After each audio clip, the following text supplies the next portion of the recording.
the only reason he was to beat me, right?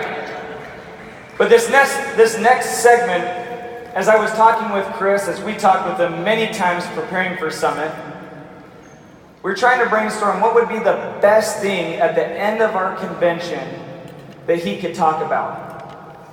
And I love what he said. He said, man, these guys need to see somebody, as you've seen multiple through the last couple of days, but to finish it off, a story that is so compelling that takes everything that we've learned through breakout sessions, our announcements, the personal development, the mindset, and put a cherry on top of it. So let's stand to our feet and put our hands together for Chris Estes!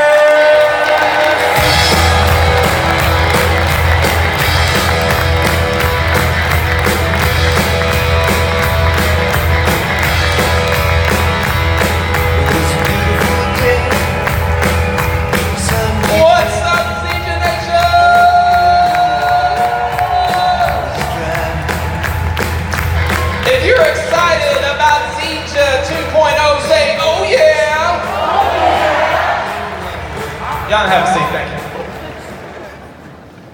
So I have two superstars up here. Everybody say, hi, Michelle. Hi, Michelle. That's Michelle. And everyone say, hi, Wendy. Hi, Wendy. And we're going to focus primarily on this one right here, Wendy. I call her the hope dealer and doubt killer Miller. That's what I call her. Now, Wendy, we've been backstage for a little bit. And on a scale of 1 to 10, 1 not being nervous, 10 being extremely nervous, where are you, girl? Well, Chris, you forgot the garbage can. I'll be all right. Well, I'm kind of off the charts. I'm used to kindergarten, 5-year-olds, and volleyball players, no more than 20. A little out of my comfort zone. Getting comfortable with the uncomfortable, I guess. So tell everybody, how long have you been in Zija, and you've lost a little bit of weight in this deal. Well, I've been in Zija. Well, that's a whole nother story. I started, then I stopped, and then I started, and came back again, but pretty much just been a distributor since the end of June.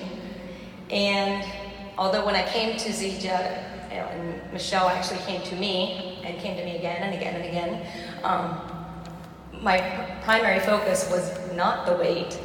It was mostly my pain. I couldn't get up and go to work. I was taking oodles and oodles of pain, medications to the point where I was bruising terribly. Obviously, when you don't move and you're in pain, you gain weight. So of course, I am down between 40 and 50 pounds. Hold real quick, Wendy. Back in the back, can you all show the before and after? I messed it up on the slide thing. Back in the back, y'all can show y'all. You can keep going. But show that picture. Yeah, I was. Not that one. Not that one, folks. But there it is. So pre-Zija, post-Zija. What about that for Wendy Miller?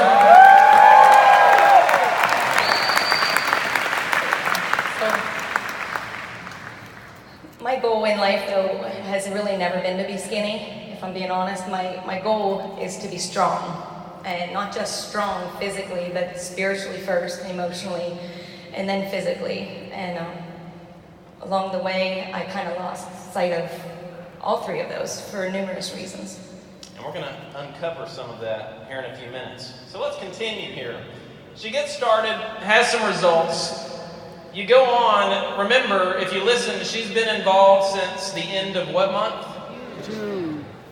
And think about today's date. In that time period, she's enrolled or sponsored, brought people to the Natural Health Revolution, close to 100 personal sponsored people. She's GQ'd almost 50 times herself. Talk quickly about that process. How in the world, like if I were you, and I'm not, but if I were you, I would want to know right now, how have you sponsored 100 people? How have you GQ'd almost 50 times? What's going on, Wendy? I think I just have been real, raw, and reasonable. I just know how I felt, and I was overjoyed. And, you know, a lot of people come to Zija for 3 reasons. I came to 15, 20, and then some.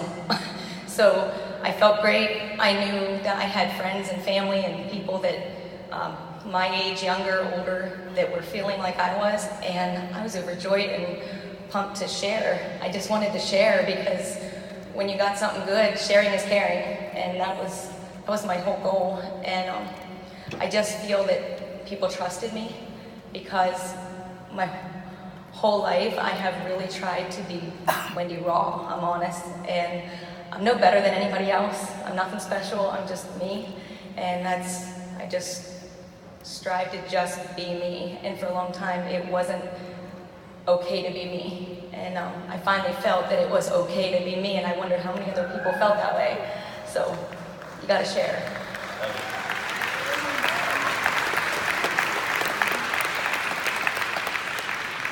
It's gonna get gooder, folks. Now, they've said courage isn't the absence of fear, it's acting in the face of fear. It's being afraid, but doing it anyway. And when you look at fear, F-E-A-R, there's two paths. You can forget everything and run, or you can face everything and rise. And what I love about Wendy is you actually just jumped on a plane for the very first time to be here. Is that right? Yeah, when you said jumped, it almost sounded like you were going to say I jumped off a plane, but it's all good. Yeah, I definitely have had a terrible fear of flying, and the reason, you see the scar right here on my nose, Chris. There's a reason.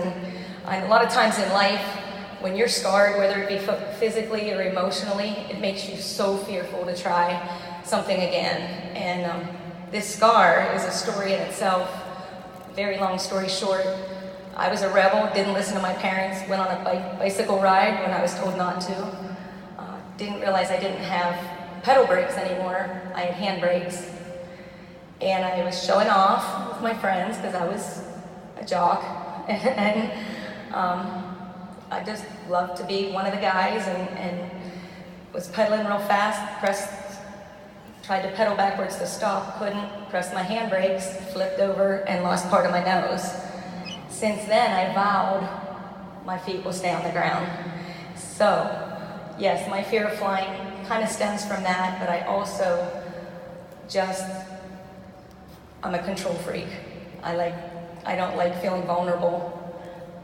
And flying really, really made me feel vulnerable. Just the thought of flying flipped me out. So, yeah, I'm pretty excited that we made it. I wouldn't have done it without my wingman. So who flew with you? Oh, I had Michelle, and I had Ange, and I had Shannon. And what I heard is you had 3 flyers and 1 crier, right? Absolutely. Last week, when we were getting ready and deciding what to bring, I needed to chat with them, and I wanted to put a name to our group message. So I did. I entitled it 3 Flyers, 1 Crier, because I love humor, and sometimes when I'm super nervous, I get silly. So it calms me out a little bit. And you may be asking or wondering, what's that girl's name? What's she doing up here? What are they in the green shirts? We're going to get to that, but this is Michelle. And Michelle's up here to just simply be an encouragement for Wendy because of her nerves, because of her anxiety to even come speak in front of you today. So let's give her another round of applause for her being up here. Now, lots of people go through life, but you grow through life. Lots of people face adversity, but you have embraced adversity. Let's get into the meat now. Who's Wendy Miller? Talk a little bit about Wendy Miller. That's a little tough. I'm not a fan of talking about myself, but I am a storyteller, and I think stories are important, and they make you who you are.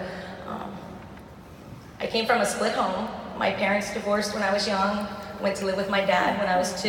It wasn't a peaceful split at all.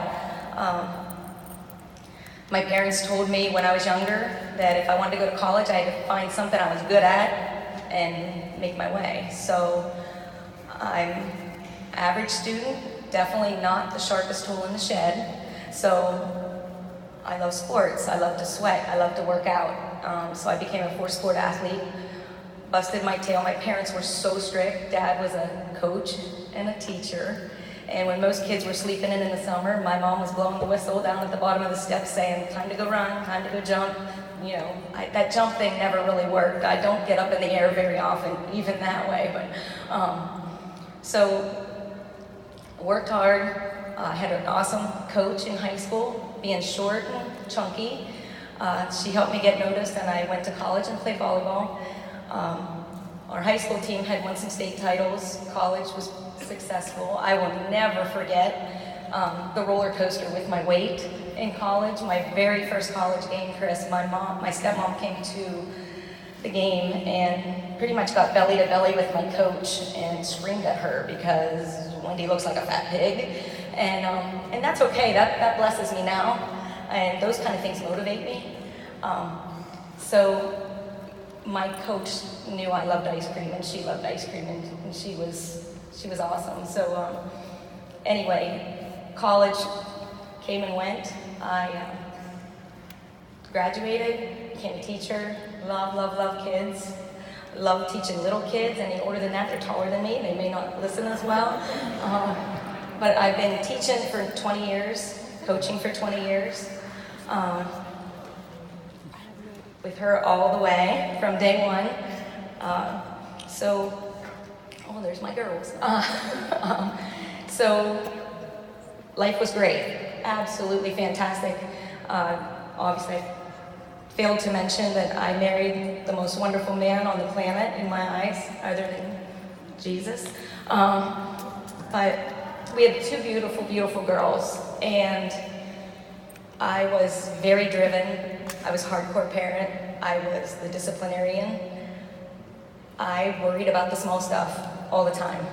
I didn't take time to breathe. Everything had to be bada bing, bada bang.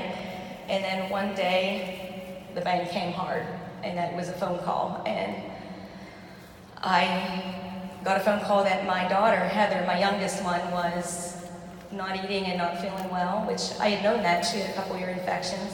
Long story short, I called my husband and I said, I need you to go pick her up, please. I had a very, very important meeting. She'd already been to the doctor a couple times, and I was frustrated because she was a straight A student, but I knew she would much rather be home, getting sweaty, being athletic. I'm not sure where she got all that, but anyway. But I told Meech, my husband, that's his nickname, I said, please take her to the doctor, but if you don't get an x-ray, I will kill you. Because I wanted to get to the bottom of it, something's going on here. So got the x-ray, found out Heather had almost a completely collapsed lung filling with fluid. So we went to the hospital, and October 1st of 2008, she was diagnosed with Ewing sarcoma, which is cancer of the bone and soft tissue. So everything I had known, being in charge, being that mom that could fix everything, that coach that could, build them up, that teacher that could get them to read and write and, do math, having control. I had no control. I was in a part of my life that was foreign, and it was like, I didn't understand the lingo, I didn't understand the procedures. I wanted to do it my way, but I didn't even know what the heck my way was. All I wanted to do was make her better. And so from there, she had a major surgery, lost her second, third, fourth, part of her fifth, part of her sixth rib. And so tough. The girl never cried. She was tough, but she was faithful. And her favorite color was green. Green is my comfort color. When I wanted to cry, I just looked at her smile, and it lit me up. I can cry now, and I'm so glad I didn't cry then, because I got the rest of my life to deal, but it's all about perspective. We'd be laying in bed at night, and Heather would say, Mom, we gotta say our prayers. Heather's mantra was, fully rely on God. She loved frogs. She loved the color green. That wasn't an accident. In my heart, that was all meant to happen. And my control was gone. I've always been a believer. I have always been Christian. But I can sit and be very vulnerable and very, very honest and say I never fully relied on God. And I never gave it up. And Fast forward. Heather passed away on January 29th, 2010. And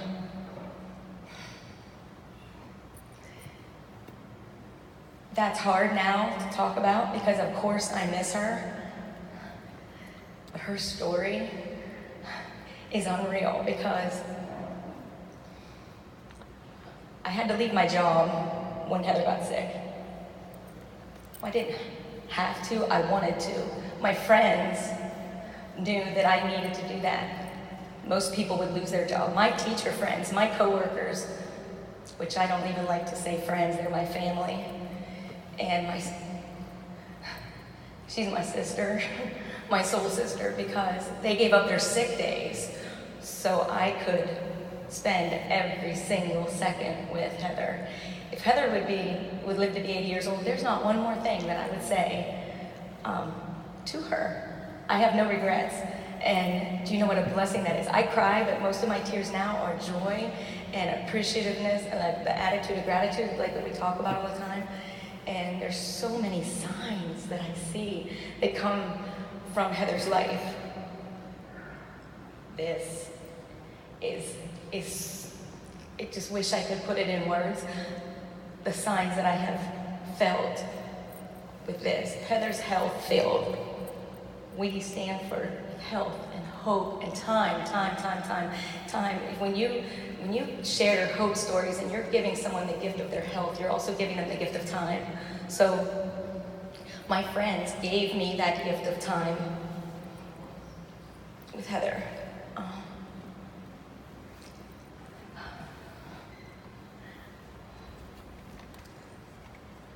I don't know if people understand the value and the purpose that we have on this earth as much as, like, I never knew it until we went through it. And I have another daughter, Hannah, who is 21 years old. She's beautiful, she's talented, but that girl, in my heart, is an unsung hero through all of it because in the time, those 16 months, she was a middle school child. We all know what middle school kids go through. She didn't have a mom because her mom was with her sister.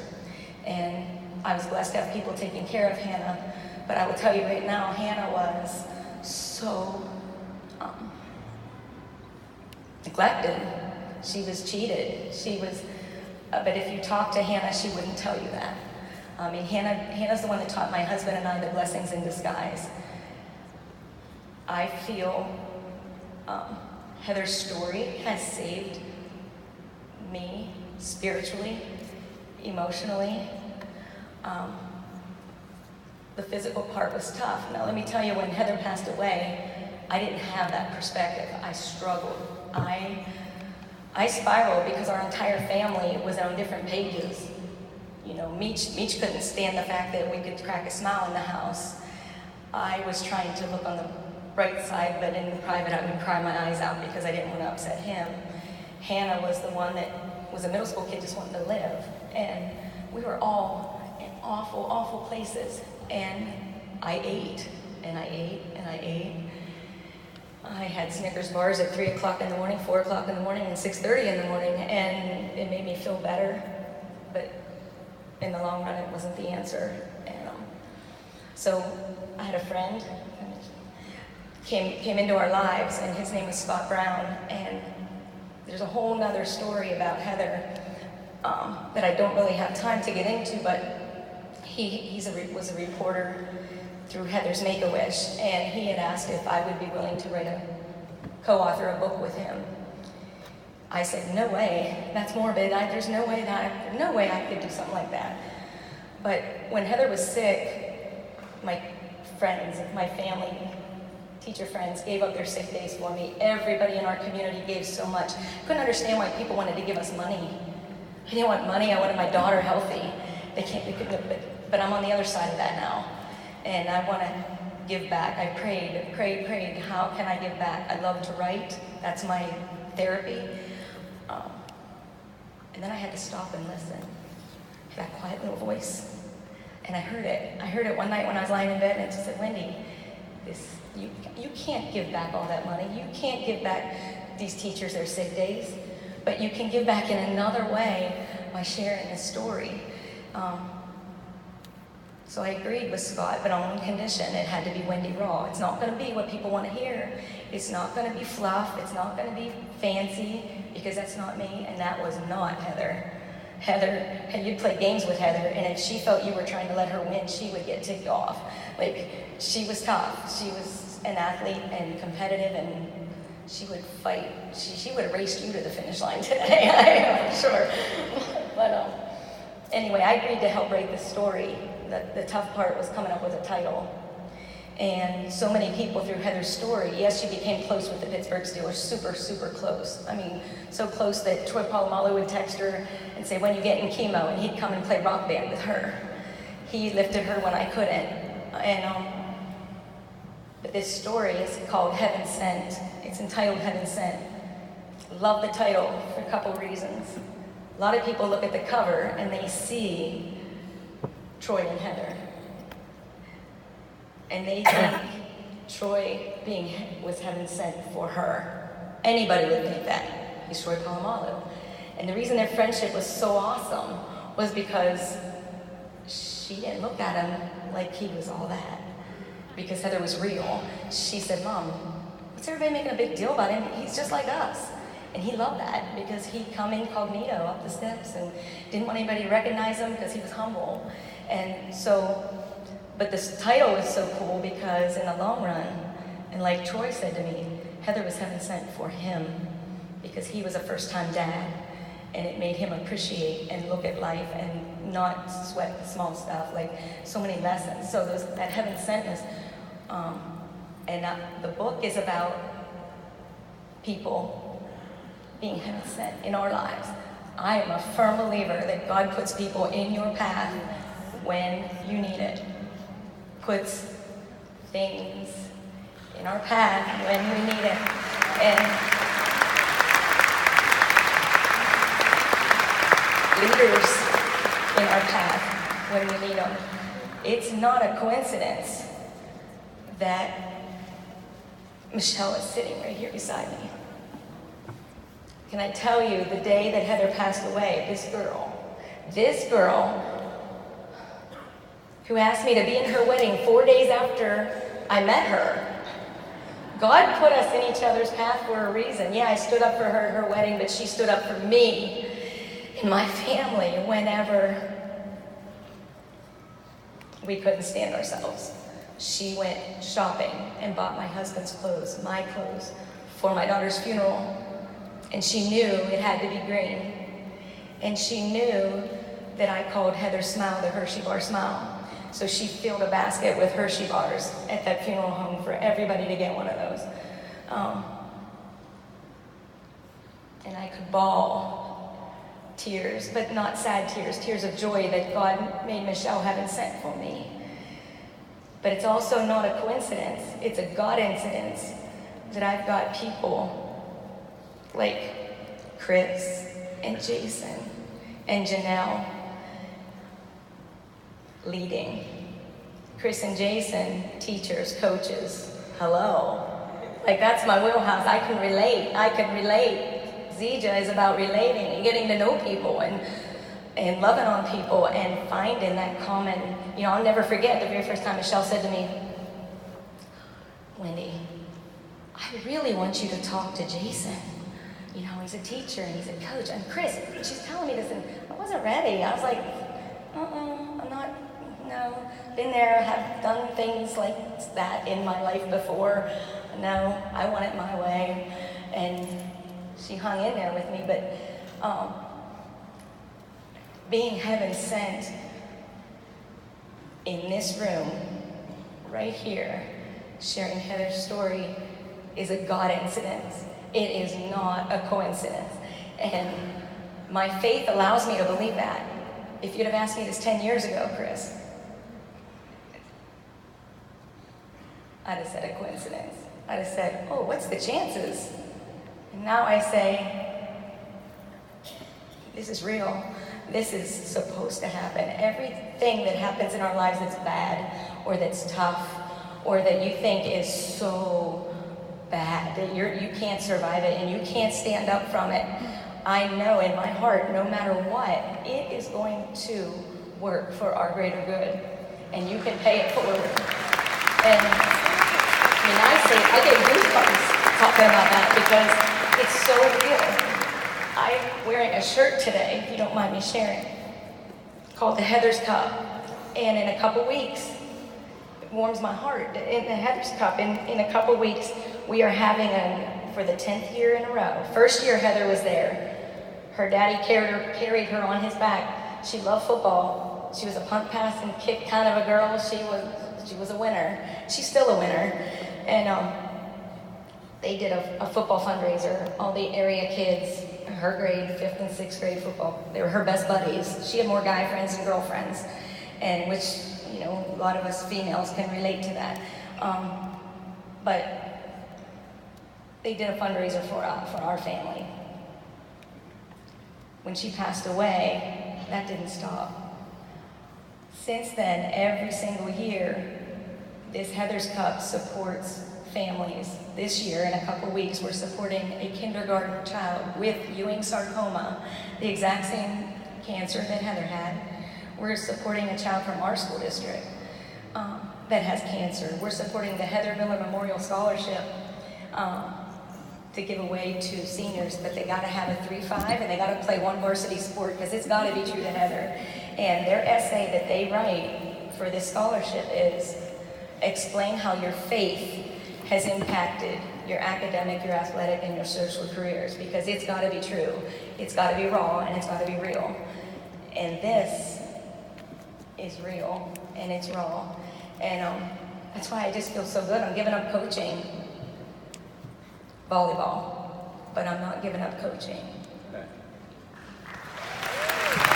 me talk to Michelle as we close this down here. Let me talk to Michelle real quick. Michelle, it had to be easy then. Did you all listen to Wendy? Did you listen to what Wendy said? Michelle served her in a time of need. And this has been said many times before. Zija rewards you for the life you live before you start. And Michelle was serving Wendy. And she was helping Wendy during a time of need. Michelle, it had to be then easy when it was introducing Wendy to Zija that she's going to enroll for sure, right? No, far from the truth. I think I introduced her to it and she said no. And then after a month or so, she said she would try it, but she just wanted the pills. And she didn't do it consistently. And then it came till about January. So after Summit, I came back and I was super excited last year. And I think I got on her nerves, is what she told me. I kept talking about everything that went on. And she kept calling it Ziggy instead of Zija. And, but I just kept being persistent and dripping on her and just kind of letting her see my passion, because she knows that I truly know this is where we're meant to be. And in January, she was in so much pain, couldn't move, was going to have to take days off work. And I said to her, you need to do this. And so she finally agreed. But it took from April to January to have that happen.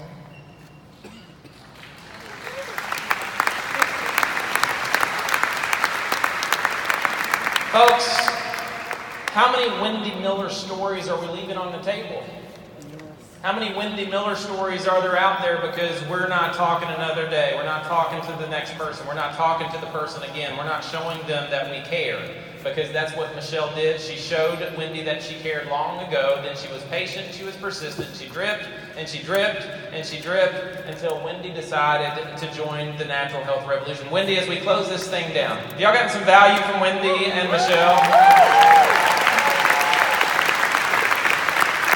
As we close this quickly, what message of hope? I'm a big believer in hope. I'm always saying get your hopes up. I know you are too. What message of hope can you provide the Zija Nation, not just for them to survive, but to thrive on their journey to live their life unlimited? I just say no regrets.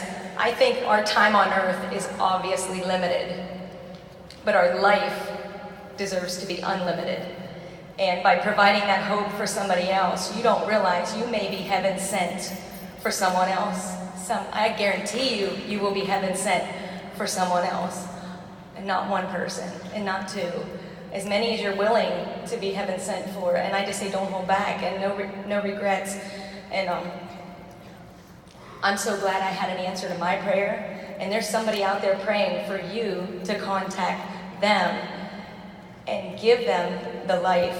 You don't know, their time might be limited, but you need to help them make the most of that time. Because had I not been given the time with Heather, I would have had regrets. So give hope and give time and make people feel better so they don't have to focus on the weight, the pain, and all that crap. You want them to feel unleashed, unlimited, and just go at it. Like, I am so thankful, and I'm 50 years old, but I do feel like I'm 30, and I want to keep on going, and I'm excited. I'm so excited that I can jog again and get out of bed and smile. Folks, let's give it up for Michelle Walters and Wendy Miller.